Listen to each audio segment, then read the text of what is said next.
Bismillahirrahmanirrahim. Assalamualaikum warahmatullahi wabarakatuh. Pada kesempatan ini saya akan memperkenalkan sebuah video yang akan membahas topik yang sangat penting dan menarik untuk dibahas. Video ini membahas tentang zat gizi makro yang terdiri dari karbohidrat, protein, dan lemak. Topik ini sangat penting dan relevan untuk dipahami oleh kita semua, karena saat ini ada banyak sekali masalah kesehatan yang disebabkan oleh makanan.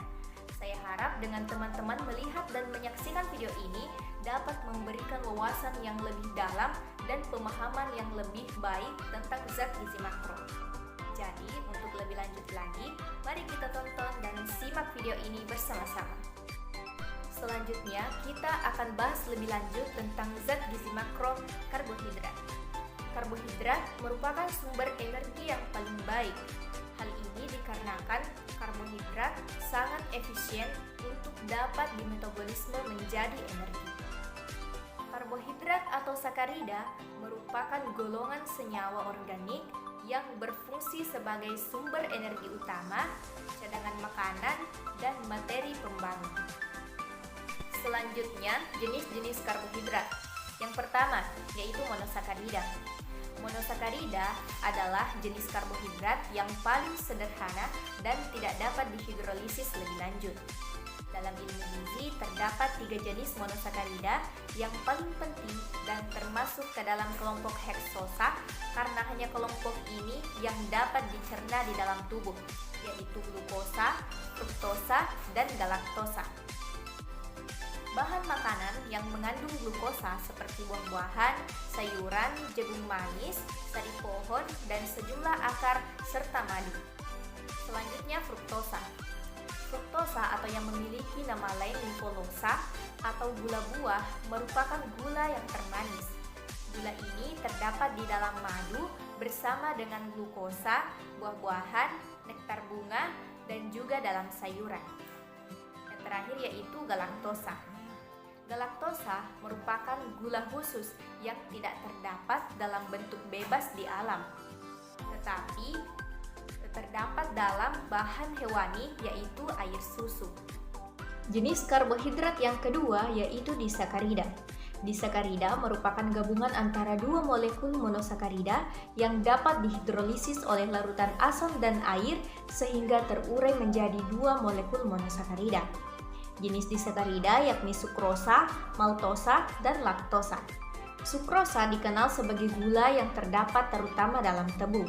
Maltosa tidak terdapat dalam bentuk bebas di alam, dan laktosa merupakan gula utama yang terdapat dalam susu. Sukrosa dan maltosa terutama terdapat dalam bahan makanan nabati, sementara laktosa hanya dijumpai pada mamalia, yaitu dari jenis gula di dalam air susu, baik susu hewan atau susu manusia. Jenis karbohidrat yang ketiga adalah oligosakarida. Oligosakarida merupakan karbohidrat yang mengandung 3-8 satuan monosakarida. Dan jenis karbohidrat yang keempat yaitu polisakarida. Polisakarida merupakan senyawa karbohidrat kompleks yang terdiri dari 3 atau lebih gabungan molekul-molekul monosakarida. Contoh polisakarida yaitu pati, dekstrin, glikogen, dan selulosa. Selanjutnya kita beralih pada fungsi karbohidrat. Fungsi karbohidrat antara lain yang pertama sebagai penyedia energi utama. Karbohidrat sebagai sumber energi yang paling murah dibandingkan zat gizi lain. Setiap 1 gram karbohidrat menghasilkan 4 kilokalori energi. Yang kedua yaitu sebagai pengatur metabolisme lemak. Keberadaan karbohidrat dapat mencegah terjadinya oksidasi lemak yang tidak sempurna. Dan yang ketiga yaitu sebagai penghemat protein. Protein di dalam tubuh mempunyai fungsi utama sebagai zat pembangun jaringan tubuh. Agar fungsi tersebut tetap terjaga, kebutuhan karbohidrat harus dipenuhi dari asupan sehari-hari. Yang keempat, yaitu sebagai penyuplai energi otak dan syaraf. Dalam keadaan normal atau tidak lapar, otak dan susunan syaraf membutuhkan sekitar 150 gram glukosa setiap hari. Apabila glukosa darah turun jauh di ambang normal, akan merasa pusing dan kepala terasa ringan. Yang kelima yaitu sebagai penyimpan glikogen. glikogen merupakan bentuk simpanan karbohidrat yang merupakan sumber utama glukosa dan energi yang terdapat dalam sebagian besar sel. Pembahasan selanjutnya yaitu sumber makanan karbohidrat. Bahan makanan pokok merupakan sumber utama karbohidrat.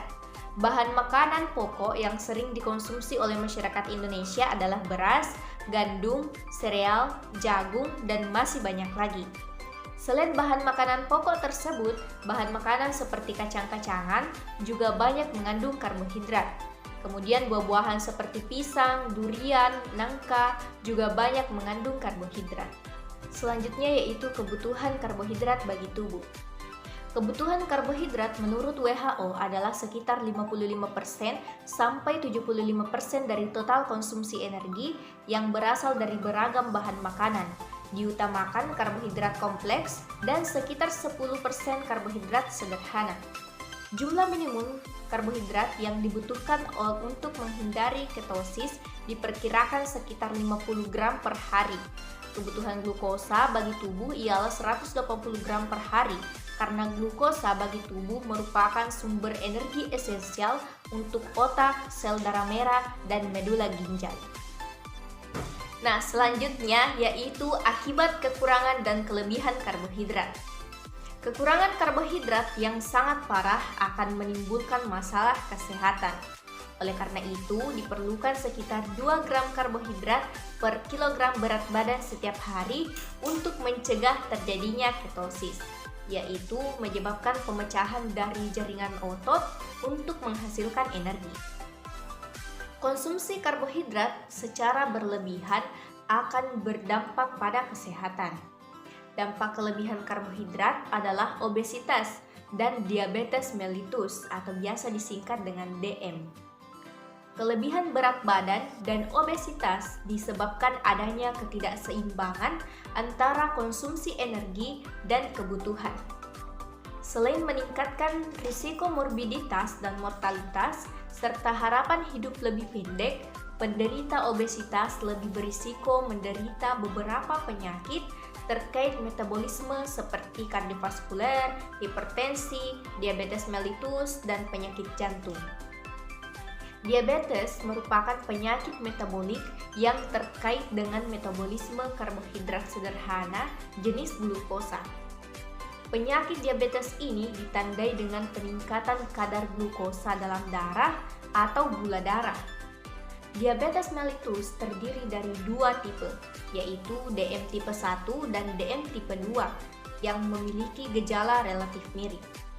Untuk mengontrol kadar gula darah, diperlukan diet DM, yaitu menyeimbangkan asupan makanan dengan obat penurunan glukosa oral ataupun insulin dan aktivitas fisik untuk mencapai kadar gula darah normal serta mencapai dan mempertahankan kadar lipid normal. Sistem metabolisme karbohidrat. Yang pertama, beberapa pati dipecah menjadi maltosa oleh amilase salifa. Yang kedua, amilase salifa dinonaktifkan oleh asam kuat di lambung. Yang ketiga, enzim amilase dari pankreas memecah pati menjadi maltosa di usus kecil. Yang keempat, enzim pada dinding usus halus memecah disakarida sukrosa, laktosa, dan maltosa menjadi monosakarida glukosa, fruktosa, dan galaktosa. Yang kelima, penyerapan glukosa, fruktosa, dan galaktosa ke dalam darah untuk dibawa ke hati melalui vena portal. Yang keenam, serat kental difermentasi menjadi berbagai asam dan gas oleh bakteri di usus besar. Yang ketujuh, serat yang tidak dapat difermentasi lolos dari pencernaan dan diekskresikan dalam feses, tetapi hanya sedikit karbohidrat makanan yang tersisa.